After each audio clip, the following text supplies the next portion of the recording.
àwọn aládùn rẹ o kílẹ̀ ti wí.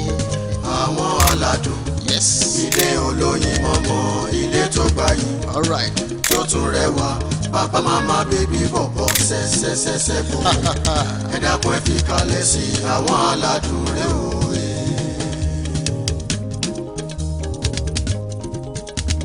àwọn aládùn rẹ o àwọn aládùn rẹ o àwọn aládùn kájọ máa ṣeré o ṣẹ́ṣkẹ́ṣkẹ́ àwọn aládùn rẹ o.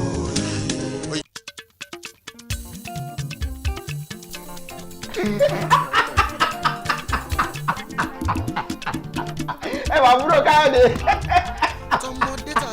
Junior ṣé wàá òkè tàbí àbúrò káyọ̀dé owó chinese mo rí àbúrò káyọ̀dé bẹ́ẹ̀ ṣé ẹgbẹ́ ẹni káyọ̀dé yẹn ni are you right? Baby, ìwọ ti filẹ̀ máa bú filẹ̀ ignore ẹ̀. mi lè ignore ẹ̀ mo ti sọ fún ẹ o ti gbọ́ ṣé wọ́n ṣe ẹni. bó dádì mo kàn bá wọn ṣeré ní ibisa ìtàbúrò káyọ̀dé mo sọ mi sọ pé káyọ̀dé gangan ni. irọ́ o ṣe ní bàbá káyọ̀dé ni. bàbá Benigo. ara bàbá Flamingo ni. lẹ́nu sọ́n gbogbo ẹnu ẹ sọ́wọ́ ìwọ náà gbọ́rọ̀ yamayama tó ń sọ lẹ́nu ọjọ́ àbúrò káyọ̀dé ṣé ẹgbẹ́ ni oníwọ̀n bá ṣeré ẹgbẹ́ ni ọ̀pọ̀lọ́ ẹ̀ àbújẹ́ tọ́ ìtòun bá ṣeré ìwọ náà gbọ́ngàn tó ń sọ lẹ́nu ṣé ẹgbẹ́ ni káyọ̀dé ni. Junior, sir, let this be the first and the last time tí ma gbọ́ káyọ̀dé lẹ́nu ẹ̀ next time tí ma gbọ́ ká kó tó fi yọ̀dé sí ma ti fi ẹ̀ṣẹ́ yọ gbogbo yín tó wà lẹ́nu ẹ̀ ṣùgbọ́n òun ló ti gbọ́ yẹn tí bá tún gbọ́ káyọ̀dé lẹ́nu ẹ̀ ilẹ̀ yìí máa ga jù ẹ lọ. I can't live with that kind of disrespect. Calm down, bóyá kò bá sọ̀rọ̀. Tí bá gbọ́ káyọ̀dé lẹ́nu àmọ́ bóyá mo calm down, bóyá mi calm down. Nonsense. Junior, ṣé o ti gbẹ́nu ẹ̀ ṣiṣẹ́ kò gbẹ́nu ẹ̀ dákẹ́ bẹ́ẹ̀ yẹn? Wọ́n lè bẹ́ẹ̀ sọ ó ẹ ṣe wípé ó mọ̀ jù wọ́n lọ. Ọ̀rọ̀ ni bàbá ẹ̀ sọ yẹn o. Ìkọ́ tó dẹ̀ sọ mo dẹ̀ mo agree pẹ̀lú wọn. Ibo ló ti rí irú attitude kò wà disrespectful náà. Wọ́n ti sọ fún ẹ láti èní ìlọ wọ́n ti ní kó máa pè ní brother. Ṣé o ń gbọ́ mi báyìí?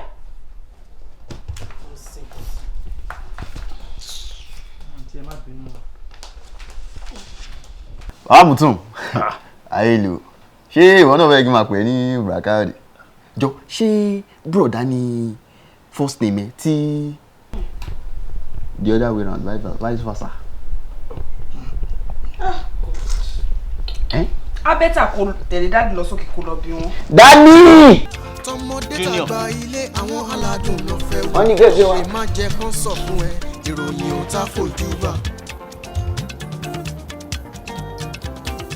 bàbá ń bẹ níbẹ̀ bàbá tí ò bá gbẹ̀rẹ̀ màmá náà ò gbẹ̀yìn màmá kò fòṣì. ọlọ́wọ́ ṣíbí ṣọkọ yọkọ̀tọ̀.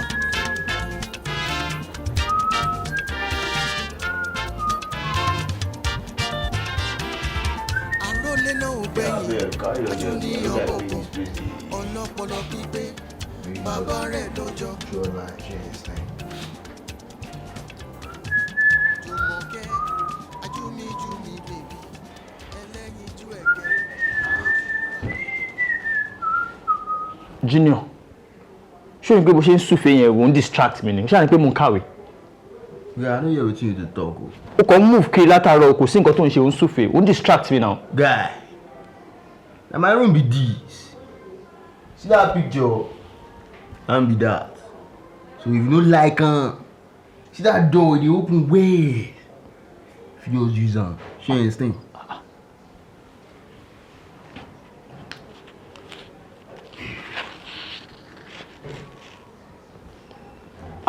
Fantastic. mi mo pé play chess. sórí chess yìí game àwọn world leaders ni èmi dẹ̀ kẹ̀rí world leaders. Ọ̀gbẹ́ni, I wan play my game. Junior chess game èèyàn méjì ni now ṣé wọ́n máa bára ẹ play. Yeah, I wan follow myself play now. Wetin dey there? Get how far now? I don't like all these guys wey go just dey touch my leg anyhow. How come everybody make love on my side though? I can't be this whole thing up here myself, all by myself. Don't concern you. Junior. Just rest for your back for there, maybe page. Junior. KKUs. Uncle. KKUs. Uncle. Ọ̀wé ńláńlá tó máa ń gbé ìṣá ọ̀ṣàfẹ́ di president ìṣá tó bá sí. Okay, yes, the state of Africa lele yo. Ẹ mọ̀ pé mo ní political ambition. Okay.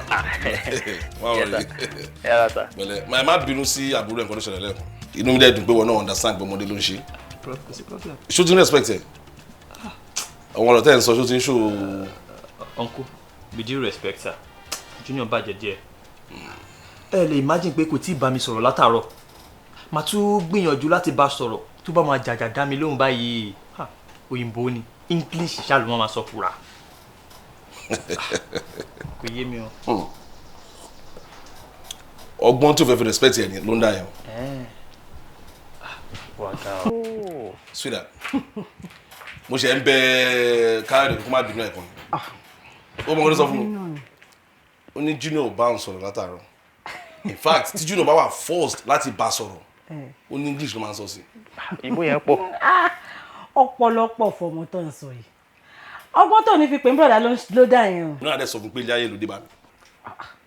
Yes, eré orí igi àṣekù ọmọ ẹdun ni.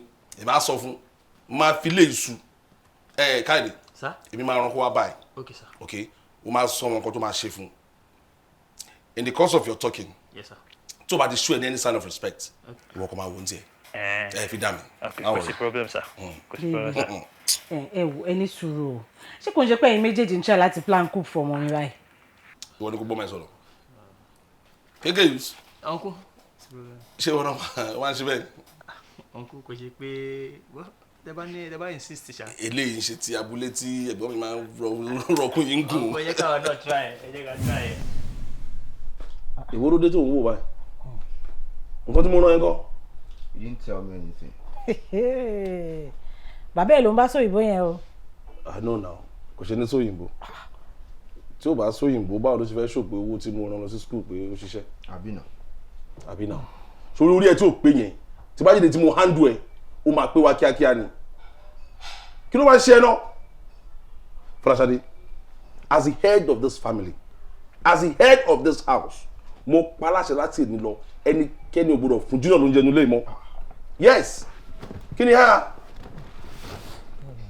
Daddy, mo wọnú ilé kí o dẹ̀ sọ wọn kọ fún mi. Will you shut your mouth? Nǹkan tá a ṣe ń bẹ́ẹ̀ wí fún o tún sọ̀rọ̀. Wọ́n sọ nǹkan kan fún mi. No, because if I am your father, to the regard me bí bàbá ẹ, mi nínú ẹ kó lọ ṣe nǹkan kó má lọ ṣe nǹkan mi.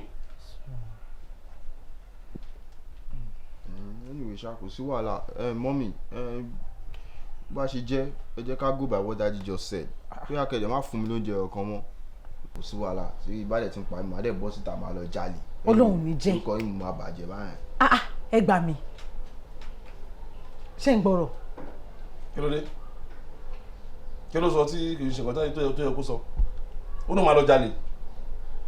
Ó dẹ̀ níṣẹ́ ń gbọ́rọ̀. Ó máa jalè náà ni. Ó máa jalè gbẹ̀yìngbẹ̀yìn náà ni. Lọ jalè. Ṣùgbọ́n lọ jalè. Láì tí ẹlẹ́kìn sọ fún ẹ, Junior, if you don't know something, lọ jalè kó wẹ́ni tó máa mú tó máa fìyà jẹ bóyá èmi ni bóyá ìyá ẹ ni. No, ìwọ ni. Wọ́n á lù ẹ́ bàjẹ́. Wọ́n á ti lọ nù ẹ́ jù.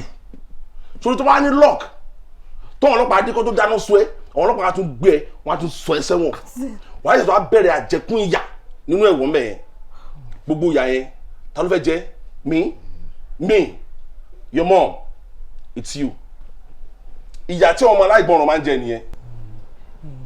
Olóhùn tẹ̀ ní jẹ́ ká rí olóko bẹ́ẹ̀ yẹn bíbí mo bá a máa bá sọ̀rọ̀ ní ọ̀nà.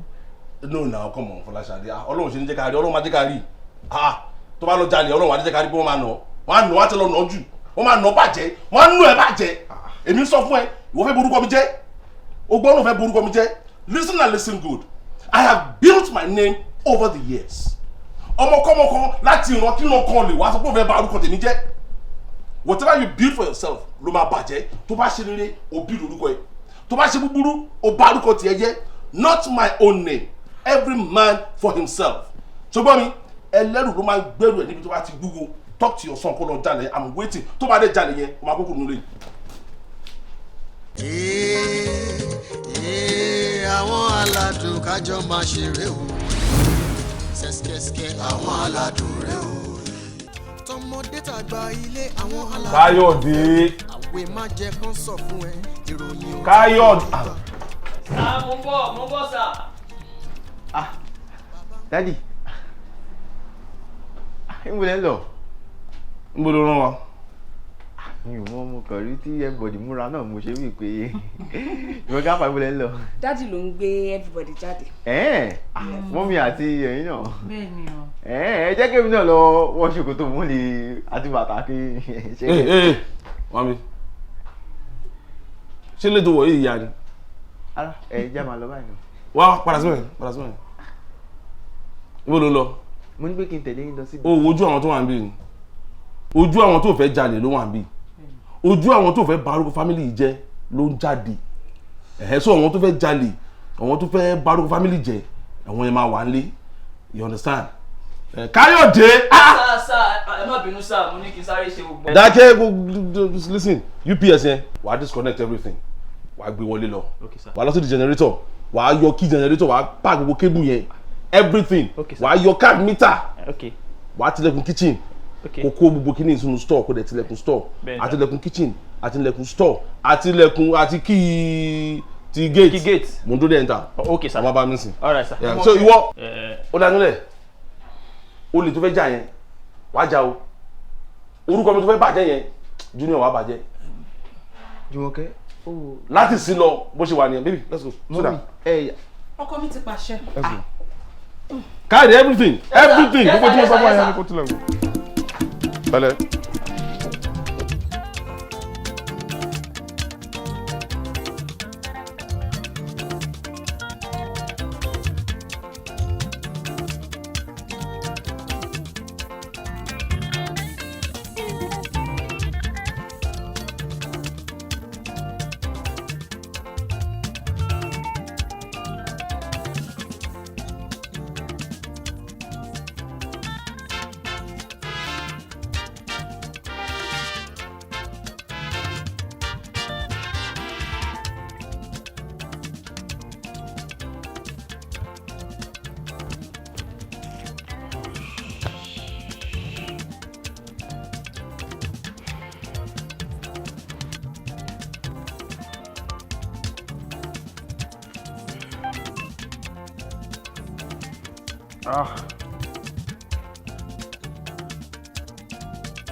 Islamist insurgency.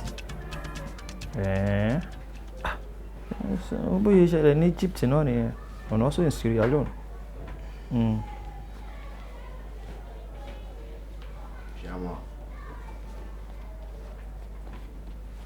Jàwọn. Kí ló dé? Wọ́n ní we tell me that we kò sí tell me abẹ́. Junior, wo òtútù bẹ̀rẹ̀ pẹ̀lú gbogbo àwọn òyìnbó ẹ̀ yìí o. I told you I don't understand English. Oh, is that not English you just used? Ẹ̀wẹ̀ lock ni, ó kọ̀ bọ́ sí mi lẹ́nu ni. Mo fẹ́ kàwé jọ. Oh, you said you came here to work on your English. I've been and if you want to be the future president of our nation, I mean, you have to be able to speak your English fluently. for effective communication. Òótọ́ ló sọ o. Junior, òótọ́ ló sọ. Ṣùgbọ́n lórí issue yìí mi ò gbóyìnbó. Oh, Alaye, you know you can always work something out now. You know my guy. Junior, what are you insinuating? Ẹ̀gbọ́n ẹ ni mo jẹ́, mi ò ṣe guy ẹ. Boy, Alaye, in our 21st century we dey now. All those things don't apply. We don't forget them for back now. Junior wo òótọ́ ló sọ. Sori 21st century la wà lóòótọ́. Ṣùgbọ́n ìyẹn ò wá mí ní pé kí èdè wa àti àṣà wa kó bá ọ̀làjú lọ náà. This is our heritage. Yorùbá ni wá. Ṣó gẹ́tì kan tí mò ń sọ. Àbí ìwọ ti rí òyìnbó kankan tó ń jẹ́ Káyọ̀dé rí ni? Rárá. Kí ló dé tó wá fẹ́ ká máa ṣe bí òyìnbó? Òyìnbó kankan ò ṣe bí àwa. Kí la wá ń copy wọn fún? Wo I'm a Yoruba man and I am proud. Èwo ló ṣì gan? Junior, èmi mò ń ṣọ́ọ̀ṣì yẹn o. Ó ti wá wà obvious, ó dá mi lójú pé ó fail Yorùbá ní wàhẹ́ẹ̀kẹ́. Junior, ṣé orí jẹ́ kí n sọ nǹkan fún ẹ? Téèyàn bá fẹ́ bá àgbàlagbà sọ̀rọ̀ nídè Yorùbá, ó ní àwọn preposition kan àti pronoun kan tó gbọ́dọ̀ change. Ṣòrí, wàá máa change o sí ẹ. Ṣé ti rí bẹ́ẹ̀?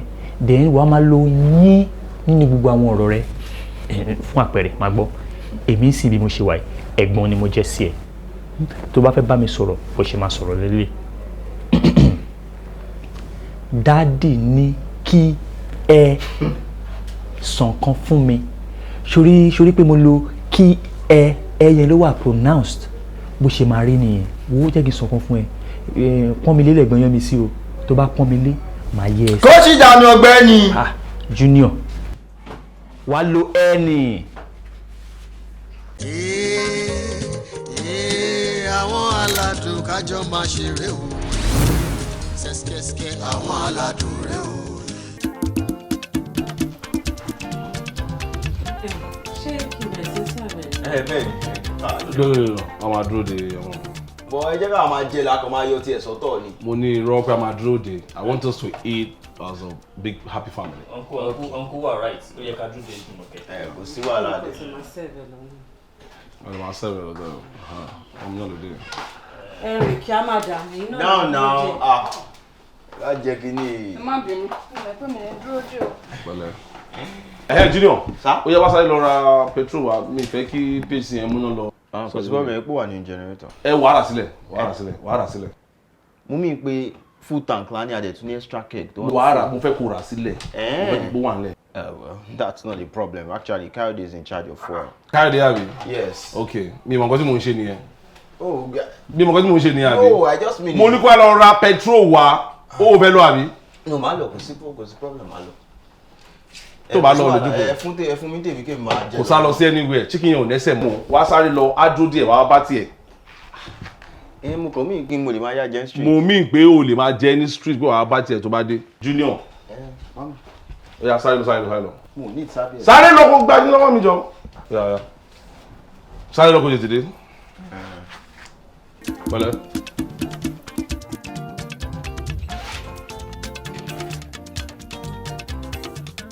Ẹ kúlé o.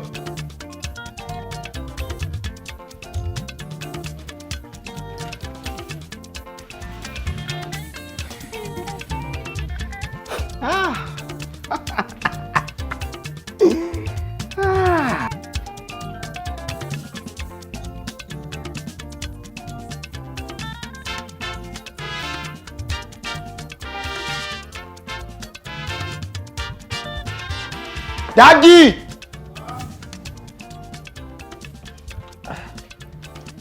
Téèyàn mọ̀ máa excel as a political leader ní city tàwa yìí. Ó gba ìwé kíkà o. Wàá ka analysis of the democratic African style yìí. Kò tiẹ̀ kò plain page mo wà náà. Bùrọ̀ Káyọ̀dé. Ẹ ti dé. Junior, Sá? ó pè mí brother. Ṣé o ṣe ìrànràn ni? Ẹ̀gbọ́n mi ò ṣe ìrànràn. Ṣé rí mo ṣe realize pé òótọ́ lẹ sọ ṣé rí ọmọ Yorùbá ni wá ó yẹ ká máa gbé àṣà wa lárugẹ ọmọ Odùduwà rere ni wá àkíṣe òyìnbó tá a máa gbé ìgbé ayé táwọn ń gbé no ó yẹ ká máa pọ́nra wa lé normally ẹ mọ̀ pé pọ́n mi lé lẹ́gbọ́n yẹ́mi sí ẹ̀gbọ́n mo ti lo ẹ̀ kí ló tún kù. ọmọ Oòduà tọkàntọkàn. tọmọdé tàgbà ilé àwọn aládùn ló fẹ́ wò àwẹ̀ má jẹ́ kán sọ fún ẹ ìròyìn ò tá fojú bá. èmi ló ní mo pè é. ẹ̀ẹ̀mejì kí ló ṣẹlẹ̀. ṣùgbọ́n epo fọ́ láǹdì mi sá. kí ni mo ṣe. You gave in too soon now. Give in to what. ìwà àti ọ̀nkú Káyọ̀dé. Oh, ṣé yẹn. Ó Jùmọ̀kẹ́ mo give up. Chicken yẹn dùn mí jù. Ká ló jẹ́ pé orí mi nígbà tí mo sáré dé filling station. In fact wà ní pé kí n lọ compete kí n lọ challenge using boat. Jùmọ̀kẹ́ chicken yẹn dùn mí. Wọ́n wá mú bàbá bá rí ètò tiẹ̀ tó wá dùn mí jù bẹ́ẹ̀. Ní pé nígbà tí mo lọ filling station bá rọmọ kan. Fine girl. Wọ́n náà fẹ́ lọ ra epo ni. Mo ṣàṣírí gẹ̀yìn báyìí.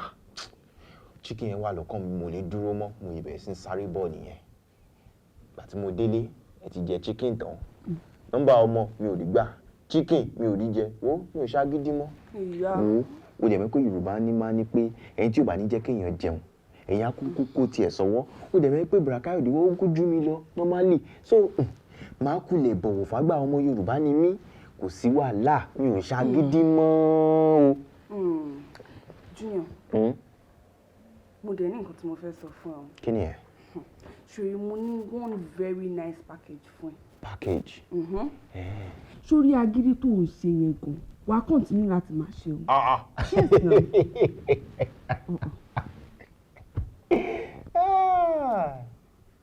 Yes na. Torí kí? Ìwọ mọ̀ pé agídí tó ń ṣe yẹn gan nǹkan tó jẹ́ kí dáàdì máa gbé wa jáde lọ sí gbogbo recreation center stand lọ tọ́dẹ̀ fún ra chicken fún wa nìyẹn. So o fẹ́ kí n máa ṣàgídí lọ? Yes now. But what's in it for me? What's my gain? Plenty. Gain tó máa rí ń bẹ̀ ó pọ̀ bàjẹ́. Ṣòrí tí dáàdì bá ti ra chicken fún wa. Tí wọ́n bá ṣàtì ṣàgídí tó ti sẹ́kù máa ṣàgídí tó ń ṣe. Tí dáàdì bá ti ra chicken fún wa, èmi àti ẹlájọ máa pín. Wọ́n máa mú chicken fún mi? Yes now. That makes sense though. O ṣe pé wọn ló lè forehand mi ṣá. Why would I do that? O sure? Mo sure yín o sínú DNA mi, mo sure. O trust. Ṣé dá ẹ̀ deal? Deal?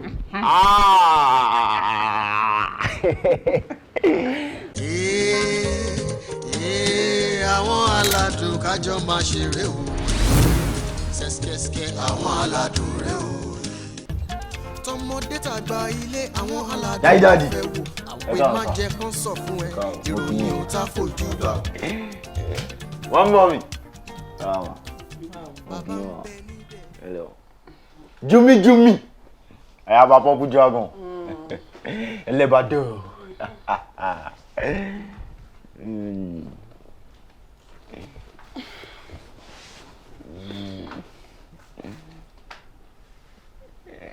Rakade!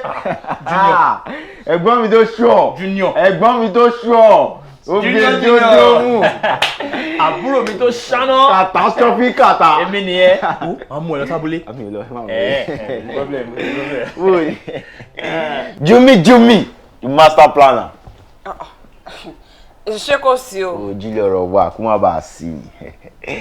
Daddy, mommy, ṣe mọ̀ pé for the past 1 week nǹkan kan ti ń ṣẹlẹ̀ nínú ilé ẹni pé ọmọ Yorùbá ni wọ́n yẹ ká máa bọ̀wọ̀ fún àwọn tó jù wá lọ.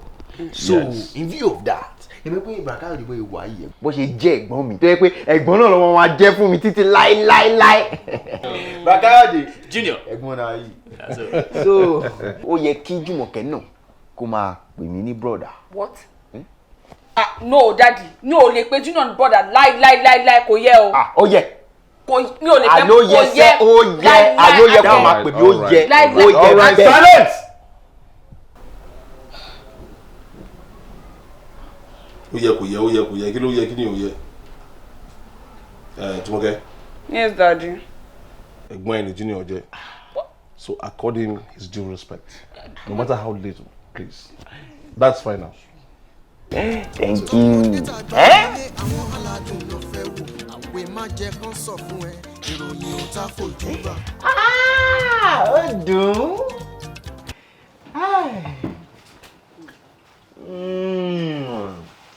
Okay. Daddy. Ẹ wò, èmi kàn ṣeré ni o. Mi ò mind tí Jùmọ̀kẹ́ ò bá pè mí brother àbí tó bá pè mí brother. Ṣé rí ẹ bá mi fún ní chicken. Torí bójú ẹ ṣe rí yìí báyìí tó bá wọlé lọ èlò pokùnso. Pokùnso bí ti báwo? Ẹ bójú ẹ ṣe pọ́n ni. Ó ń dùgbò ìwà yẹn pé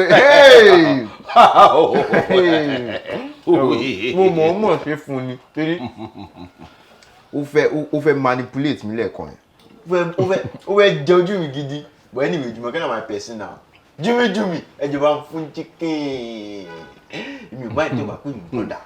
You know, Jimmy. Well, ẹ never do. In that case, I have a purple dragon. In that case, now that you have decided to show some sense of maturity, it's okay. Because I'm going to punish you, but I have my own different ways of punishing each and every one of you in this house. Let me continue by. All right. Want to put chicken to your I don't. What do you know? Elebade. Ọmọ mi ti bínú, ẹ má bínú. Torí gé mi ti bẹ̀ náà. Yeah, eat. Welcome your mind in thing. Ẹlẹ́yin ju ẹgẹ́ mi. Kò kàn mí. Adó máa dán mi. Ọmọ ẹgbẹ́ máa mú straight up. Ó máa mú straight up. Yá jẹ́ nù. That is baby.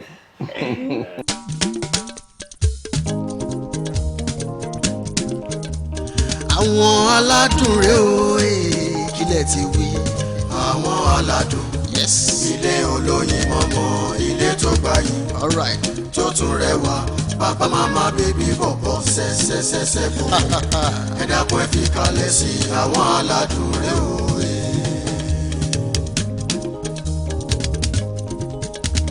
Àwọn aládùn rẹ̀ òwe. Àwọn aládùn rẹ̀ òwe.